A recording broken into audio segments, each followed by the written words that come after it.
Good morning students.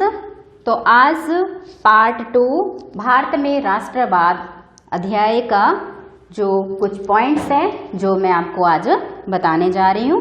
Hope you will understand this. So राष्ट्रवाद की भावना को जो है वो पूरे देश में प्रबल करने के लिए महात्मा गांधी का जो है वो महत्वपूर्ण योगदान माना गया। तो महात्मा गांधी के अगुवाई में जो है वो हर जगह पर जो थे वो मोर्चे निकलने लग पड़े, जो ब्रिटिशर्स को मजबूर होके फिर जो भारत को छोड़ना ही पड़ा। तो उसके लिए जो है वो सबसे पहले जो है वो बागानों में जो बागान मालिक थे उनमें स्वराज की भावना को जगाना।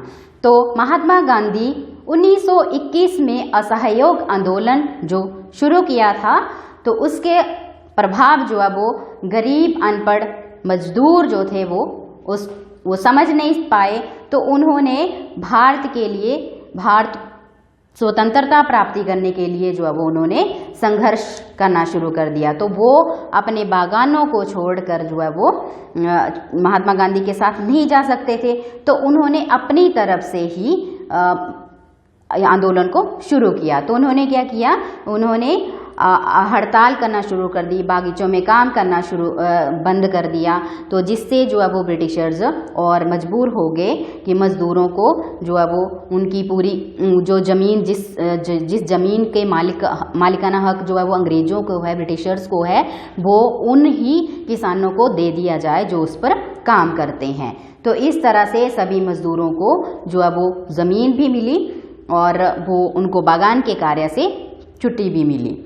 तो उसके बाद जो है वो खिलाफत आंदोलन के बारे में बताया गया। तो खिलाफत आंदोलन जो है वो मुस्लिम जो कौम थी उनके द्वारा जो था वो किया गया था। तो सबसे पहले मुस्लिम कौम जो थी वो अंग्रेजों के साथ ही थी। जब प्रथम महायुद्ध हुआ था, प्रथम विश्व युद्ध हुआ था, तो मुसलमानों ने जो है वो अंग्रेजों का साथ इस शर्त पे दिया था कि उनका जो सुल्तान होगा उनके साथ वो अच्छा व्यवहार करेंगे। लेकिन जब युद्ध समाप्त हो गया तो उसके बाद जो है वो अंग्रेज़ों ने उनका सुल्तान के साथ अच्छा व्यवहार नहीं किया। और क्योंकि वो सुल्तान को जो है वो अपना खलीफा मानते हैं, धार्मिक नेता मानते हैं, जब उसके साथ अभद्र व्यवहार उन्होंने महसूस किया तो वो भी अंग्रेज़ों के खिलाफ हो गए। तो उसको खिलाफ करने के लिए जो है उन्होंने खिलाफत आंदोलन शुरू किया। तो इस तरह से महात्मा गांधी के द्वारा जो असहयोग आंदोलन था और मुस्लिम जो मोहम्मद अली जिन्ना थे उन्होंने खिलाफत आंदोलन का शुरू किया और वो सब जो थे वो अंग्रेज़ों के खिलाफ हो गए। तो उसके बाद जो है वो महात्मा गांधी को स्वराज पार्टी की स्थापना करनी पड़ी। तो असहयोग आंदोलन जब समाप्त हो गया था तो कुछ एक सालों तक जो है वो पूरे देश में शांति बनी रही। तो उस समय जो है वो कांग्रेस में दो दल बन गए।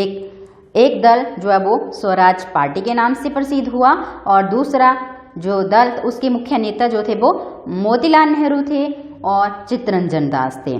स्वराज पार्टी में 1923 में विधानसभा चुनावों में भाग लिया, जिसके कारण जो है वो कई स्थानों पर जो है वो उनको विजय मिली और उन्होंने शासन की व्यवस्था को जो है वो पूरी रूप से जो है वो नहीं कर पाए। तो इसलिए जो स्वराज पार्टी थी उसके नेताओं ने 1926 में विधान परिषद से त्याग पत्र दे दिया। तो इस तरह से जो स्वराज पार्टी थी वो बिखर गई। फिर उसके बाद जो है वो एक साइमन कमीशन जो है वो अंग्रेजों के द्वारा इस तरह भारतीयों की जो है वो राष्ट्र के प्रति लगाव देखकर, मोर्चे जो है वो जगह जगह खड़े देखकर जो ब्रिटिशर घबरा गए। तो उन्होंने क्या किया, एक कमीशन लागू किया जो कि 1927 में, जिसको कि साइमन कमीशन के नाम से कहा गया। तो इसके अध्यक्ष जो थे वो सर जॉन साइमन थे। तो इस कमीशन को साइमन इसलिए कहा गया क्योंकि इस कमीशन को जो है वो सर जॉन साइमन ने जो है वो शुरू किया था। तो इस कमीशन में ये उद्देश्य था कि जो परिस्थितियां भारत में चल रही हैं उनको सुधारा जाए।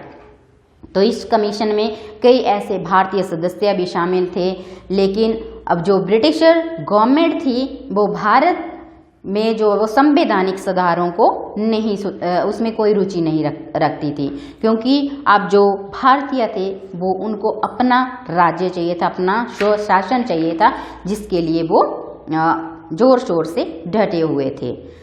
तो भारतीयों की भावना को उस समय बहुत अधिक चोट पहुंची जब भारत मंत्री लॉर्ड बेकनहेड ने कहा कि भारतीय संवैधानिक मामलों पर विचार विमर्श करना जो है वो अयोग्य है। भारतीय तो चाहते थे कि उनके लिए जो है वो नियम बने, उनके लिए कानून बने, लेकिन ब्रिटिशर जो थे वो उनको दमन कर रहे थे, उनको कुचल रहे थे। तो इस कारण से जो है वो साइमन कमीशन का जगह जगह जो है वो बहिष्कार किया गया। तो उसके बाद महात्मा गांधी ने जो है वो सविनय अवज्ञा आंदोलन जो है वो शुरू किया। तो सविनय अवज्ञा आंदोलन जो है वो उसको दांडी मार्च या दांडी यात्रा भी कहा जाता है। तो इसके साथ जो है वो ये 12 मार्च 1930 को महात्मा गांधी और वो अपने कुछ सहयोगियों के साथ साबरमती आश्रम के से 78 लोगों को लेकर जो है वो उन्होंने दांडी के लिए प्रस्थान किया, और रास्ते में और भी ज़्यादा लोग उनके साथ मिलते गए और एक विशाल जनसमूह हो गया, जो कि 6 अप्रैल 1930 को गुजरात के समुद्र तट पर दांडी में पहुंचे। तो वहां पहुंचकर समुद्र के जल से उन्होंने नमक कानून तोड़ा, नमक बनाया और नमक कानून को तोड़ा। तो इसके साथ फिर देश में जो है वो सविनय अवज्ञा आंदोलन शुरू हुआ। तो उसके साथ महात्मा गांधी ने बहुत सारे ऐसे काम किए जिसकी वजह से जो ब्रिटिशर्स मजबूर हो गए और उनको 15 अगस्त 1947 को भारत को छोड़कर जाना पड़ा। Thank you.